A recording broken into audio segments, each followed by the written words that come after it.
Uhlonitshwa ubaba ukhansila waseCourt Park ubaba ke umjolo ukukidwele kunjani? Yebo kunjani? Inhlupho lezi esigabeni sakabantwana sebesishiya la. Silusizi ngalokho kwenzakala esibulawa sithi council umuntu unga-apply listand efuna ukudevelop ukuthi lathi sibe le filling station eCourt Park samnikeza indawo but uthethe isikhathi eside ukuthi adevelop. Abantwana bagcina bedlalela emanzini. Sekuba lo monakalo lo khona lo. Ukunikwa istand kuyafana lokunikwa umuntu indlu istand ukuthi kazakhile.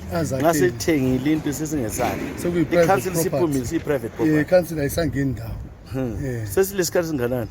I can safely say 2 years. 2 years. 2 years. Manje ngithi ngifika khona council umuntu okona azangadweba ukuthi kubonakala ukuthi lindawo ivalelwe wathi egebhile.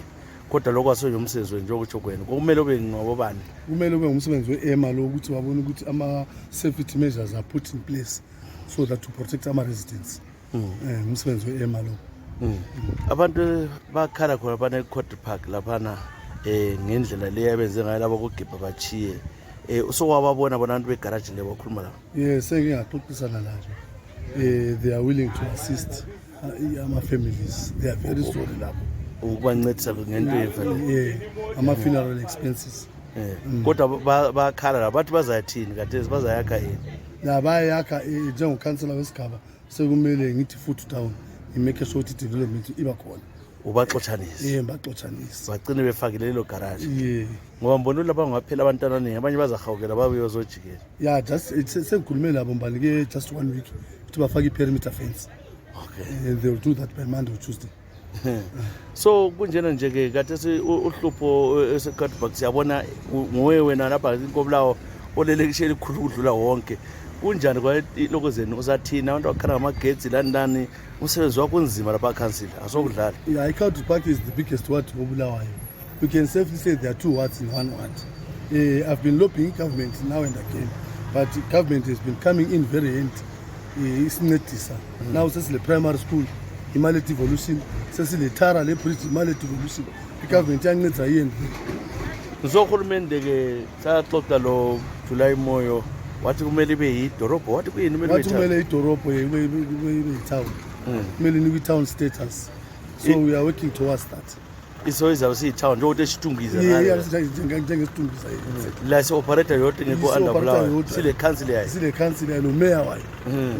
So ngathini ukuzakamizi abanye abaphandle kwelizwe abakhe eCourt Park abafuna ukwakha khona uthini kubo? iCourt Park is fast growing. Sisacela i-business community ibuye izodevelop eCourt Park.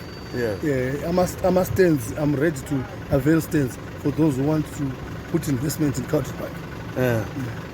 Kodwa manje ke crime kwakukhala ngabantu lamagetsi ke abantu lapha bangena siyakwazi ukula abantu ababulewe kurojwa lapha bethathela imali osiphatheleni kulungiswa nini konke lokungenziwani? I've engaged the Minister of Home Affairs about need a police station. They've promised me early next year they will start building a police station.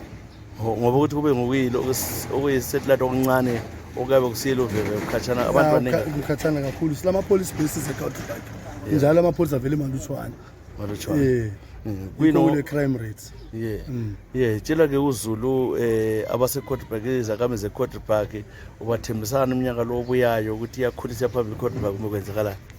Umnyaka obuyayo we've got so many things in place. We are building another secondary school eHlalani Kuhle and also another clinic eMagetsini. That's for next year. Ayisiyabonga. Okay.